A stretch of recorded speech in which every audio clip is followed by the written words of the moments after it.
అప్పగించాడు. సముద్రములో ప్రయాణం చేస్తూ ముమ్మారు ప్రయాణం చేస్తూ ఓడ పగిలిపోయి ఆ సముద్రములో కూడా ఇబ్బంది పడ్డాడు. చలికి వణికాడు.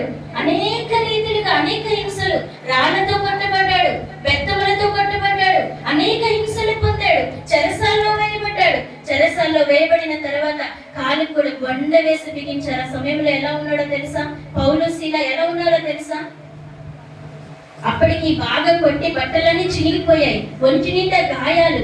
అలాగే తీసుకెళ్లి చెరసాల్లో వేశారు. చెరసాల్లో వేస్తే ఈ గాయాల నుంచి ఏమొస్తుంది? రక్తం వస్తుందా రాదా? రక్తం వస్తా ఉంటే ఈగలు కాముగా ఉంటాయా? మనకిలాగా చెరసాల్లో ఫ్యాన్లు వేస్తారా కదా? ఎంత భయంకరమైన పరిస్థితి. ఆ భయంకరమైన పరిస్థితిలో మళ్ళీ కాళ్ళకి ఏం చేశారు? బండ వేసి బిగించారు.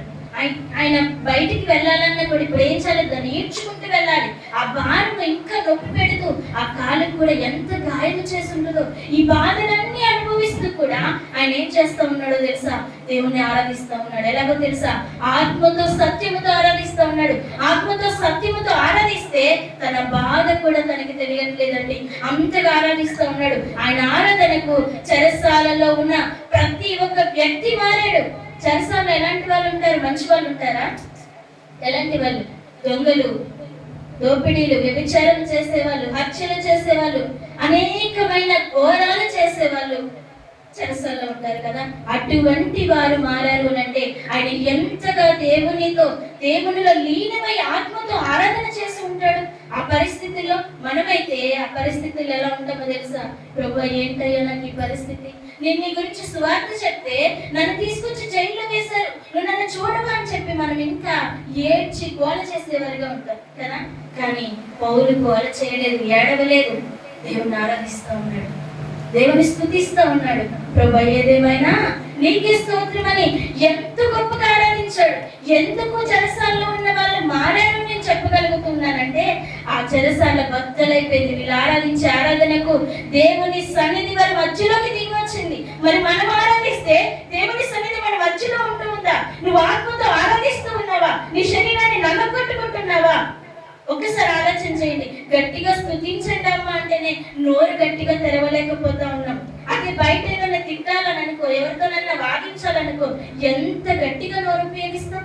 ఒకసారి ఆలోచన చేయండి. నువ్వు మందిరంలో ఉన్నప్పుడు నీ నోరుని ఎందుకు ఉపయోగించలేకపోతున్నావు దేవుని కోసం? పౌలు దేవుని సన్నిధిలో ఉండి ఆరాధించట్లేదు, వీధుల్లో ఉండి ఆరాధిస్తా ఉన్నాడు, చెరసాలలో ఉండి ఆరాధిస్తా ఉన్నాడు. ఆయన ఆరాధించే ఆరాధనకి సింహాసనం అందున్న దేవుడే కదిలి వచ్చాడనంటే ఆయన ఎంతగా దేవుని కోసం నిలబడ్డాడు. ఒకసారి ఆలోచించే. మనం వెంబడిస్తున్నాం కానీ మనలో పరిశుద్ధత లేదు, మనలో విశ్వాసము లేదు, మనలో దేవుని ఆరాధించాలనే తపన లేదు. అందుకే నేను దేవుని సన్నిధి మన మధ్యలోకి దిగి రావట్లేదు. గమనించండి.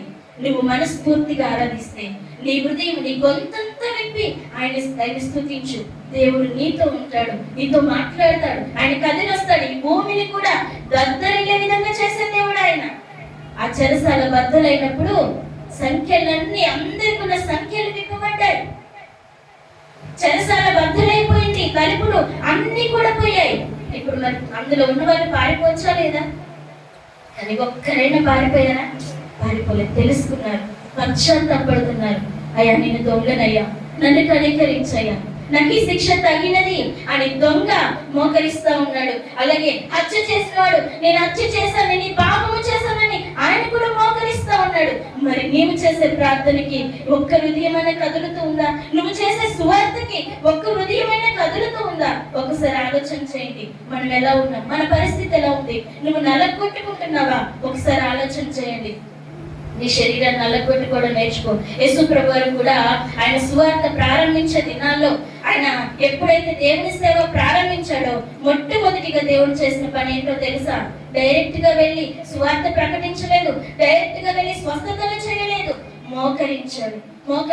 ఒంటరిగా అడవిలోకి వెళ్ళిపోయి కొండ మీదకి వెళ్ళి ప్రార్థన చేస్తా ఉన్నాడు యేసు ప్రభువు. 40 దినాలు పగళ్ళు రాత్రులు మోకరించి తన శరీరాన్ని నల్లగొట్టుకున్నాడు.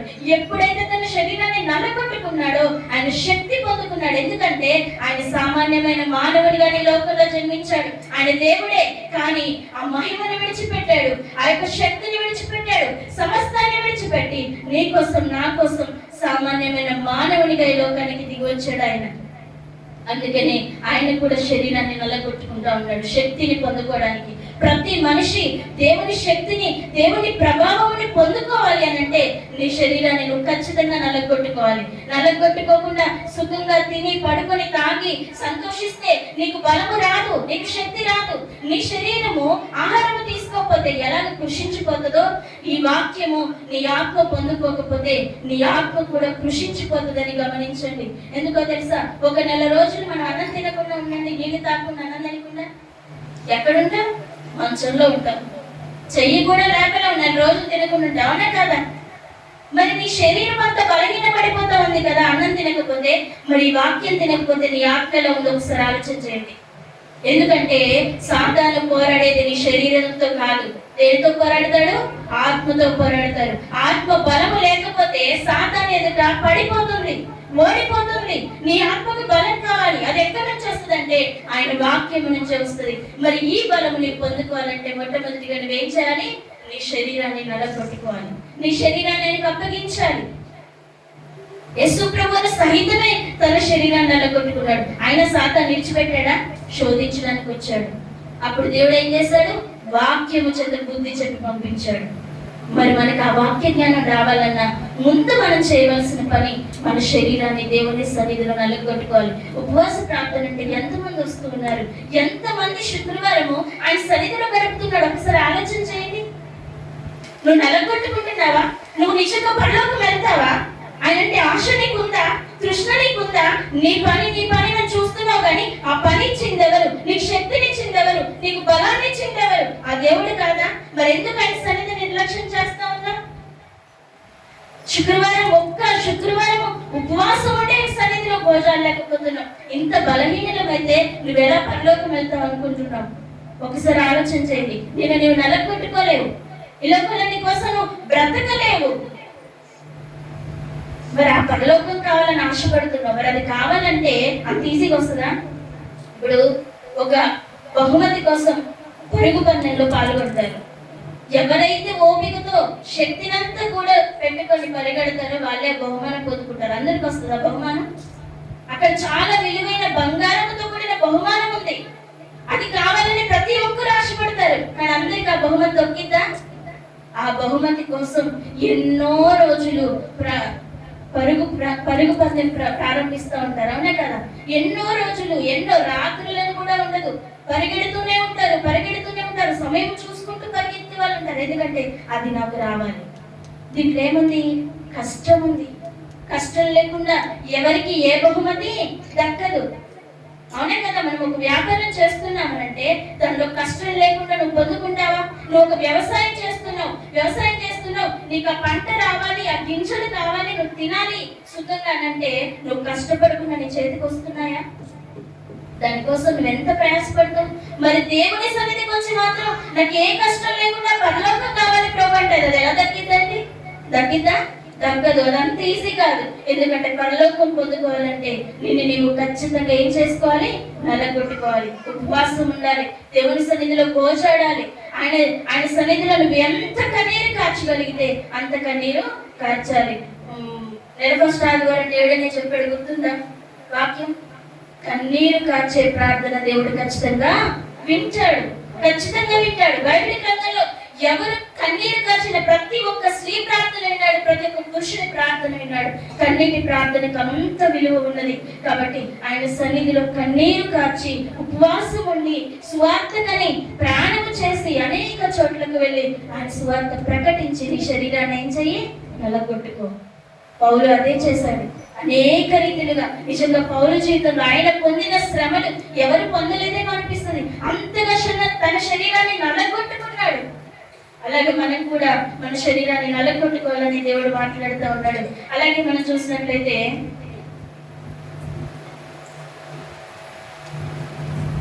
మొదటి కొరింథీ 6:12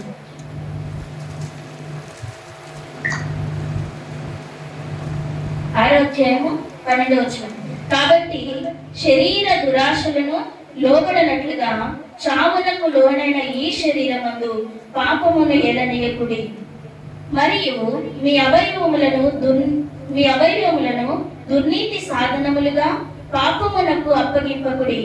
అయితే మృతులలో నుండి సజీవులమనుకొని మిమ్మును మీరే దేవునికి అప్పగించుకొనుడి. మీ అవయవములను నీతి సాధనములుగా దేవునికి అప్పగించుకొనుడి. దేని స్తోత్రం, దేని స్తోత్రం. అయితే పౌలు ఇదే చేస్తా ఉన్నాడు. తనను తాను ఏం చేశాడు? దేవునికి అప్పగించుకున్నాడు. తన శరీరమును, తన అవయవములను అన్నిటిని ఎవరికి అప్పగించుకున్నాడు? పౌలు దేవునికి అప్పగించుకున్నాడు. అందుకే శ్రమ పడడానికి సిద్ధపడ్డాడు. శ్రమలో సంతోషాన్ని, దేవుని ఆరాధన చేయటం నేర్చుకున్నాడు. నిజంగా ఆ విధంగా మనం ఉండాలని దేవుడు మాట్లాడుతూ ఉన్నాడు. అలాగే మనం చూసినట్లయితే 1 కొరింథీ 11:1 1 కొరింథీ 11:1 నేను క్రీస్తును పోలి నేను పౌలు చదివాను కదా, రోమా చదివాను. 1 కొరింథీ 6:12 ఒకసారి. అన్నిటి యందు నాకు స్వాతంత్రము కలదు గాని అన్నియు చేయదగినవి కావు. అన్నిటి యందు నాకు స్వాతంత్రము కలదు గాని నేను దేని చేతను లోపరచబడలను. దేని స్తోత్రం, దేని స్తోత్రం. ఫస్ట్ ఏమన్నాడు మనం చదివిన వాక్యంలో? నేను ఏది చేయాలనుకుంటున్నానో అది చేయలేకపోతున్నాను, ఏది చేయాలనుకుంటున్నానో అది చేయలేకపోతున్నాను. అంటే చేయాలనుకున్నది చేయలేకపోతున్నాడు, చేయకూడదు అనుకునేది చేస్తా ఉన్నాడు. ఇక్కడికి వచ్చేసరికి ఆయన శరీరాన్ని నలగొట్టుకున్న తర్వాత పౌలు అంటున్న మాట ఏంటో తెలుసా? అన్నిటి యందు నాకు స్వాతంత్రం ఉంది కానీ అన్ని చేయదగినవి కావు. అన్నిటి యందు నాకు స్వాతంత్రము కలదు గాని దేని చేతను నేను లోపరచబడనొల్లను. చూడండి, ఏది కూడా నేను చేయలేదు. పాపం అంతా నా వెనక పరిగెత్తినా నేను దాని వెనక్కి కూడా తిరిగి చూడను అని పౌలు చెప్తా ఉన్నాడు. ఇప్పుడు ఏ పాపము నా యందు ఏలుబడి చేయదు. ఎప్పుడో తెలుసా? మనని మనం నల్లగొట్టుకున్నప్పుడు ఏ పాపము కూడా మనలో ఏలుబడి చేయదు. మరి నీ శరీరాన్ని నువ్వు నల్లగొట్టుకుంటే ఈ యొక్క మాట నువ్వు కూడా చెప్పగలవు. ఏంటో తెలుసా? ఏ పాపము నన్నేమి చేయదు. నా నోటి వెంట ఏ పాపము రాదు, ఏ అబద్ధము రాదు, ఏ అనవసరమైన మాట ఏది నా నోటికి రాదు. అలాగే ఏ పాపము కూడా నా హృదయం వద్ద నేను జరిగించను. నన్నేమి చేయలేదు ఏ పాపము. సాతాను నాకు ఒత్తిడి చేసినా సరే నేను ఆ పాపములో పడను. ఎందుకు? నన్ను నేను నల్లగొట్టుకొని నా ఆత్మని ఇప్పుడు ఏం చేశాను? బలపరుచుకున్నాను. సాతాన్ని ఎదిరించగలిగే శక్తిని పొందుకున్నాను అని చెప్పి పౌలు మాట్లాడుతూ ఉన్నాడు. అందుకనే ఎఫెసీ రాసిన పత్రికలో మనం చూస్తాం కదా, సర్వాంగ కవచమును ధరించుకోవాలి. ఎందుకు ధరించుకోవాలంట? సాతాన్ని ఎదిరించుటకు శక్తిమంతులగినట్లు సర్వాంగ కవచాన్ని ధరించుకోండి అని దేవుడు వాక్యం సెలవిస్తా ఉంది. అదే దేవుని యొక్క వాక్యం అని మనము గుర్తు చేసుకోవాలి. అలాగే మనం చూసినట్లయితే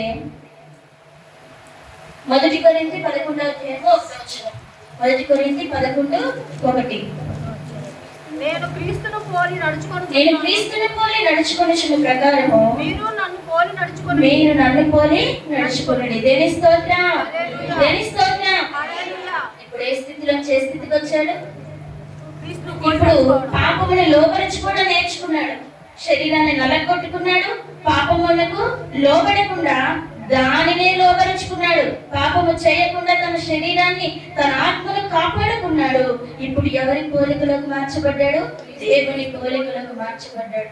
మనం కూడా దేవుని పోలికలోకి మార్చబడాలి. పౌలు ఏ విధంగా తన శరీరంలో ఒక్కొక్కటి విడిచిపెడుతూ దేవునికి దగ్గర అవుతూ వస్తూ ఉన్నాడు, మనం కూడా ఆయన పోలికలోకి మార్చబడాలి. పౌలు అంటున్నాడు, ఇప్పుడు నేను క్రీస్తుని పోలి నడుచుకుంటున్నాను.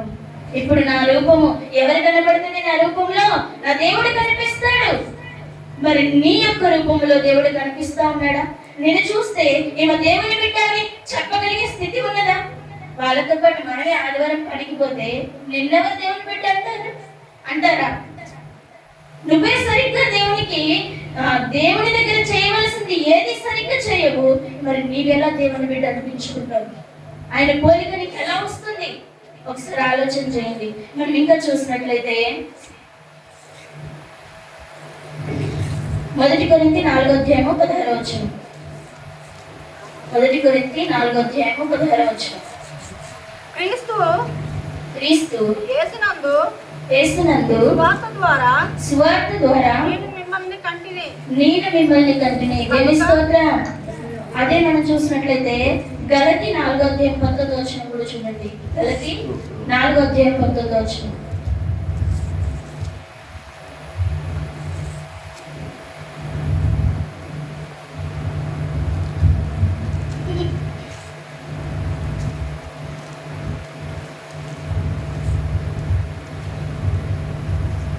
నా పిల్లలారా, క్రీస్తు స్వరూపము మీ అందు ఏర్పడే వరకు మీ విషయమై మరలా నాకు ప్రసవ వేదన కలుగుచున్నది. దేవుని స్తోత్రం.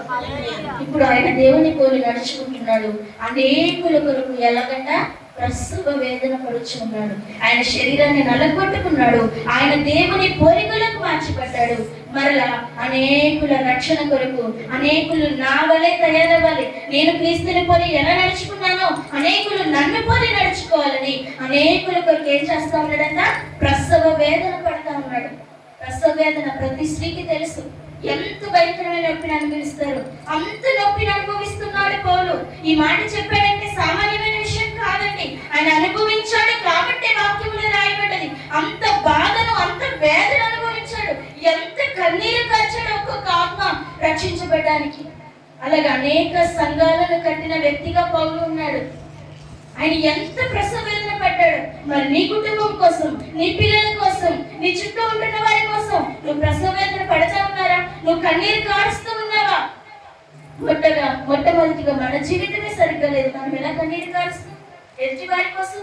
ఒకసారి ఆలోచించండి. పౌలు తనని తాను మార్చుకొని దేవుని పోలికలకు మార్చబడి అనేకుల కొరకు ప్రసవ వేదన పడుతూ ఉన్నాడు. మరలా మనం ఇక్కడికి వచ్చిన తర్వాత ఇక్కడ అంటా ఉన్నాడేమని, నేను మిమ్మల్ని కంటిని. ఇలాగా ప్రసవ వేదన పడి నేను మిమ్మల్ని కన్నాను కాబట్టి మీరు దేవుని పోలి నడుచుకోండి అని చెప్తా ఉన్నాడు. ప్రసవ వేదన పడి అనేకుల్ని కన్నాడు. వాళ్ళతో అంటా ఉన్నాడు, నేను దేవుని పోలి నడుచుకున్నాను, మీరు కూడా దేవుని పోలి నడుచుకోండి అని చెప్తా ఉన్నాడు. చెప్తూ మనం చివరికి వచ్చేసరికి 1 తెస్సలోనిక 1:6 చూద్దాం. 1 తెస్సలోనిక 1:6. పరిశుద్ధాత్మ వలన కలుగు ఆనందముతో గొప్ప ఉపద్రవం ముందు మీరు వాక్యమును అంగీకరించి మిమ్మును ప్రభువుని పోలి నడుచుకునే వారైతిరి కాబట్టి మాసిదోనియాలోను అకయలోను విశ్వాసులందరికీ మాదిరి అయితిరి. ఎందుకనగా మీ యొక్క నుండి ప్రభు వాక్యము మాసిదోనియాలోను అకయలోను బ్రోగిను. అక్కడ మాత్రమే కాక ప్రతి స్థలమందును దేవుని ఎడల ఉన్న మీ విశ్వాసము వెల్లడి ఆయన గనుక మేమేమీ చెప్పవలసిన అవశ్యము లేదు. దేని స్తోత్రం, దేని స్తోత్రం. తెస్సలోనిక సంఘం గురించి దేవుడు మాట్లాడుతూ ఉన్నాడు. పౌలు ఏదైతే చెప్పాడో అలాగే నడుచుకున్న సంఘం ఇది. పౌలు దేవుడు ఆ ప్రసవ వేదనతో కన్న సంఘం ఇది తెస్సలోనిక సంఘం. ఈ తెస్సలోనిక సంఘం ఎలా ఉందంటే తెలుసా? సంతోషములోను దేవునితోనే ఉంది. గొప్ప ఉపద్రవం అంట, అంటే గొప్ప శ్రమ.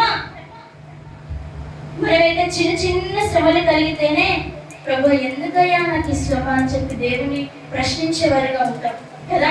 సంఘంలో అనేకులు ఏమనుకుంటారు, నేనే సరిగ్గా నాకే ఇన్ని శ్రమలు వస్తూ ఉన్నాయి, ఈమె చర్చికి వెళ్తుందంటగా ఈమెకి ఎందుకు ఈ శ్రమలు అని చెప్పి మనలో వచ్చి మాకే చెప్తా ఉంటారు. నువ్వు చెప్పలేవా? నువ్వు దేవుని బిడ్డవి. దేవుని బిడ్డలకే శ్రమలు. ఇక్కడ నువ్వు శ్రమ పడితే నేను అక్కడ సంతోషంగా బ్రతకగలను. ఈ శ్రమ నాకు ఆశీర్వాదకరం, ఈ శ్రమ నాకు దీవెనకరమని మనం చెప్పగలిగే స్థితిలో మనం ఉండాలి. కానీ మనం ఏం చేస్తాం తెలుసా? అక్క ఇది పరిస్థితి అక్క, నీకే ఇన్ని శ్రమలు, మీ దేవుడు ఏం చేశాడని నన్ను అడుగుతున్నారక్క అంటారు. అడుగుతూ ఉన్నారని చెప్తా ఉన్నాను కానీ వాళ్ళకి నువ్వు సమాధానం చెప్పలేకపోతున్నావు. అంటే వాక్యము నీలో లేదా? ప్రార్థన జీవితం నీలో లేదా? నీ శరీరాన్ని నలగొట్టుకోలేకపోతూ ఉన్నావా? నువ్వు దేవుడిలో ఉండి చూడు, దేవుడు నీకు గొప్పగా కార్యం చేస్తాడు. నీ నోటిని కూడా దర్శిస్తాడు. నువ్వు మాట్లాడిన అవసరం లేదు. నువ్వు దేవుళ్ళో నిలిచి ఉంటే చాలు. కానీ నీ నోటిని దేవుడు బహుగా వాడుకుంటాడు. ఎవరికి ఏ సమాధానం చెప్పాలో కూడా దేవుడే చెప్పిస్తాడండి. కాబట్టి జ్ఞాపకం చేసుకోండి, గొప్ప శ్రమలో, గొప్ప ఉపద్రవములో ఆయన్ని విడిచిపెట్టలేదంట తెస్సలోనిక సంఘం. అనేకులకు మాదిరిగా ఉన్నారంట. దేవుని పోలి నడుచుకున్నారు. పౌలు అన్నాడు కదా, నేను దేవుని పోలి నడుచుకున్న ప్రకారం మీరు నన్ను పోలి నడుచుకున్నాడు. అలాగే వీళ్ళు కూడా దేవుని పోలి నడుచుకొని అనేక సంఘాలకు మాదిరిగా ఉన్నారు. మాసిదోనియ సంఘానికి, అఖియ సంఘానికి, ఇలా అనేక సంఘాలకు ఈ యొక్క తెస్సలోనిక సంఘము మాదిరిగా మార్చబడ్డారు. ఒక్క పౌలు నడిచిన నడత అనేక సంఘాలను కట్టింది, అనేక ఆత్మలను కట్టింది. అలాగే తెస్సలోనిక సంఘము ఎంత గొప్పగా నిలబడ్డారంటే ఏ శ్రమ వచ్చినా ఇది శ్రమ కాదు అని చెప్పి దాన్ని తీసి పడేసే విధంగా ఉన్నారు. అంత గొప్పగా తయారయ్యారు, అంత బలంగా నిలబడ్డారు. అయితే ఈనాడు దేవుడు ఆ సంఘముగా మన సంఘం ఉండాలని కోరుకుంటూ ఉన్నాడు. తెస్సలోనిక సంఘం ఎలా ఉందో ఈ సంఘము కూడా ఏ ఉపద్రవం వచ్చినా, ఏ శ్రమ వచ్చినా, ఏ చింత వచ్చినా, ఏ వ్యాధి వచ్చినా దేవుని నుంచి తప్పిపోకూడదని దేవుడు కోరుకుంటా ఉన్నాడు. మా తెస్సలోనిక సంఘము వలె ఈ సంఘము నిలబడాలని కోరుకుంటా ఉన్నాడు. కాబట్టి జ్ఞాపకం చేసుకోండి, పౌలు కూడా మనకు అదే చెప్తా ఉన్నాడు. ఈ సంఘాన్ని చూసి అనేక సంఘాలు నేర్చుకోండి. అనేకులకు మాదిరిగా ఉంది సంఘం. ఈనాడు ఈ సంఘం మనకు కూడా మాదిరిగా ఉంది. మరి సంఘంలాగా ఉండాలని ఆశపడుతూ ఉన్నారా?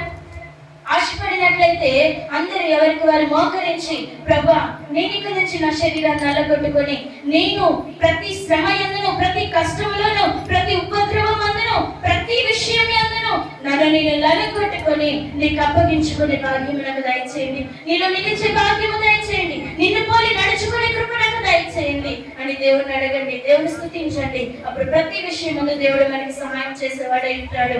ఇది వాక్యం దేవుడు దీవించును గాక.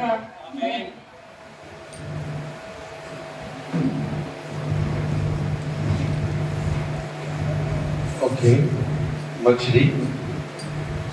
ఈ వాక్యాన్ని బట్టి చిన్న ప్రార్థన, మరి మన మధ్య నవి గారు ప్రార్థన చేస్తారు. చిన్న ప్రార్థన.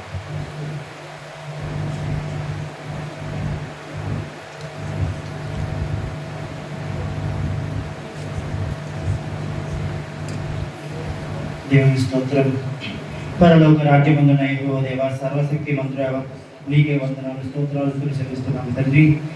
పరిశుద్ధుడా, అతి పరిశుద్ధుడా యేసయ్య, నీకే వందనాలయ్యా, నీకే స్తోత్రాలయ్యా, నీకే స్తుతులు చెల్లిస్తున్నాం తండ్రి. అయ్యా, పోయిన వారం నుంచి ఈ వారం వరకు మమ్మల్ని కాపాడిన దేవా, నీకే వందనాలు, స్తోత్రాలు చెల్లిస్తున్నాం తండ్రి. అయ్యా, మరి మీ బలమైన రెక్కల చాటున మమ్మల్ని కాచిన దేవా, మీకే వందనాలు, స్తోత్రాలు చెల్లిస్తున్నాం తండ్రి. అయ్యా, మీ పాటలు పాడి మీకు ఘనత కీర్తిని విషయంలో అయ్యా మేము స్తుతించే భాగ్యం కలిగించినందుకు మీకే వందనాలు, స్తోత్రాలు చెల్లిస్తున్నాం తండ్రి.